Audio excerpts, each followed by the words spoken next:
will bring to the White House an unshakable commitment to Israel's security. That starts with ensuring Israel's qualitative military advantage.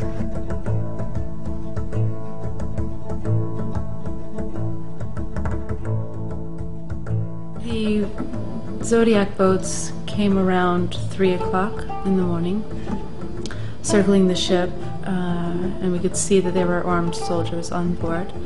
When they started to near the ship, the captain turned sharply to the west and started to move even away from both Gaza and Israeli water to pull further into international waters. The men had all stopped to pray. The rafts came even closer, and they started to throw hooks up overboard to attempt to crawl up from the rafts onto the ship and board the ship.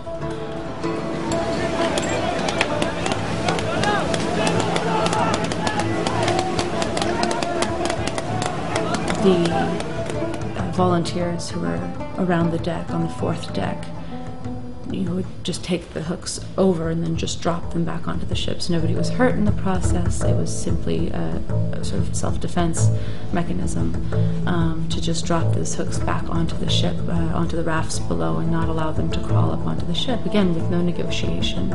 We had no idea what they were trying to do. There was already firing taking place. There was firing from the rafts. There were sound bombs that were going off. There were tear gas canisters that were being thrown on board. There was plastic or rubber-coated bullets that had been shot all the way around the ship to the fourth and the fifth deck. And at some point, very quickly, they made the transition into live ammunition. So there was live ammunition being shot onto deck and at the volunteers, even prior to commando soldiers being dropped onto the ship.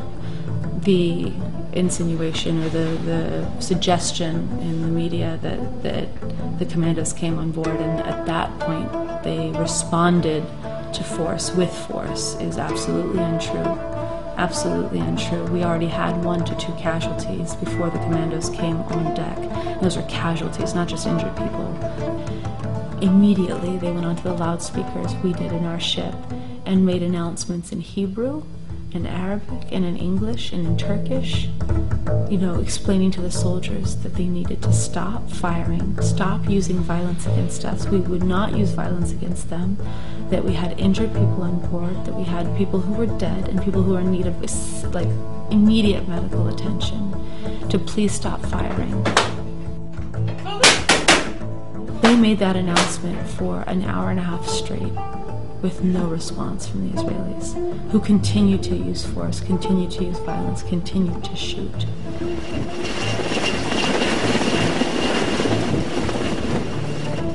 A helicopter came back and actually dropped down the ropes to allow soldiers and commandos to come on board. I could see around the edge and watch them drop down. I was taking pictures of the helicopter, dropping these soldiers, these commando soldiers down, and they came down firing as well. And they came down as soon as they would drop.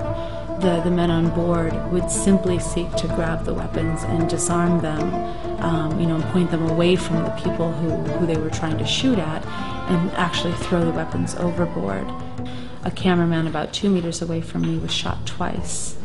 I ran over to him. I left my camera sitting on the deck. I jumped over to him, and there was just a profuse amount of blood on the ground, and he was just wailing in pain and had no idea what had actually hit him. And he was speaking only in Turkish and asked me, basically what's happening.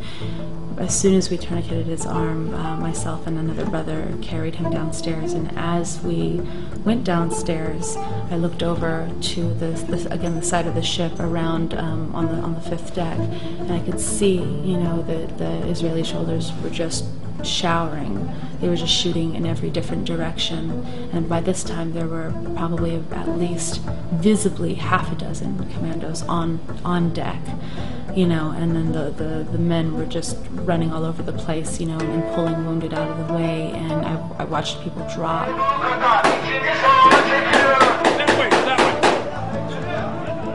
When I went downstairs, that was the first time that I actually saw what type of carnage had occurred in that half an hour. on the third deck, in sort of the lobby area, right before you entered into the cabin space, was where the most critically injured were being treated, mainly because there was such mayhem inside the medical area and the booths that this was the only space to, like, you know, sort of lay out and take care of people. So you were literally stepping over bodies as you moved around in that lobby area. I treated several of them, just trying to get the blood to stop, you know, just to get them to stop bleeding so profusely, because we had no medical equipment on board that would actually be sufficient to take care of these injuries. We were so underprepared in terms of, like, the medical equipment that we actually had to go into the medical equipment we were taking to Gaza and use some of that medical equipment on our own injured. There were 2 or 3 severely wounded brothers who they were desperately trying to keep alive. One of them had been shot through the one side of his head, and upon impact had fallen back. And I thought he'd also been shot in the back of the head, but I think someone later told me that no, he'd actually fallen back with the force of the impact and been punctured on the other side by something on deck.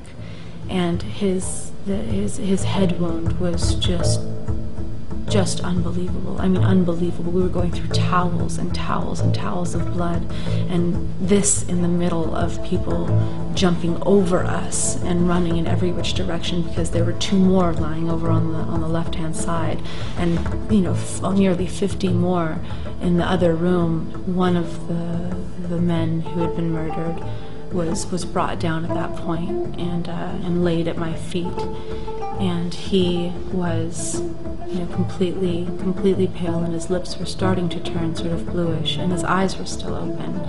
And I recall, you know, being not frightened by any means, but just not knowing how to take care of the situation, not knowing how, do I close his eyes, do I not close his eyes, is he really dead, you know, is he really, you know, at my feet, you know, and I'm literally, I dropped down to my knees and I started to try to close his eyes, and it hadn't registered to me yet that, like, there were actually casualties on board, that people were actually dying due to these injuries. I mean, we just looked at each other like, what just happened? You know, this is not a movie, you know, this is us. This was absolutely a full-scale military exercise and assault upon a ship that they knew was filled with unarmed civilian humanitarian aid workers. What the Zionist regime did to us was not only, you know, humiliate us and try to make us question whether we had done the right thing or whether we should have done this at all, but murdered, you know, our brothers, wounded critically, you know, dozens and dozens of others, changed everybody's life aboard those ships. And I'm not discounting at all the experience of the people who were on the smaller ships, who were very violently boarded, mistreated, disrespected, you know, assaulted. This is something that I think Israel is not just sending a clear message that we don't want you back and we don't want you to run another convoy, but this is an intensely strategic way of keeping anybody out of Gaza, to see that over the past year and a half since the massacre, and especially since the siege began, that this society and the economy and the people and the livelihoods of the people there are in such a poor state that Israel does not want anybody else to see it, and they need to maintain that power and that control over this entire area to not allow for change to happen. And this convoy challenged that. This is for Palestine, Ramallah, West Bank, Gaza. This is for the child that is searching for the answer. Wish I could take your tears and replace them with laughter. Long live Palestine, long live Gaza. Palestine, Ramallah, West Bank, Gaza. This is for the child that is searching for the answer. Wish I could take your tears and replace them with laughter. Long live Palestine. While we listen to tunes made by ignorant fools, Israel blocked the UN from delivering food. They bring in the troops and you won't even glimpse at the news. They make money off the product.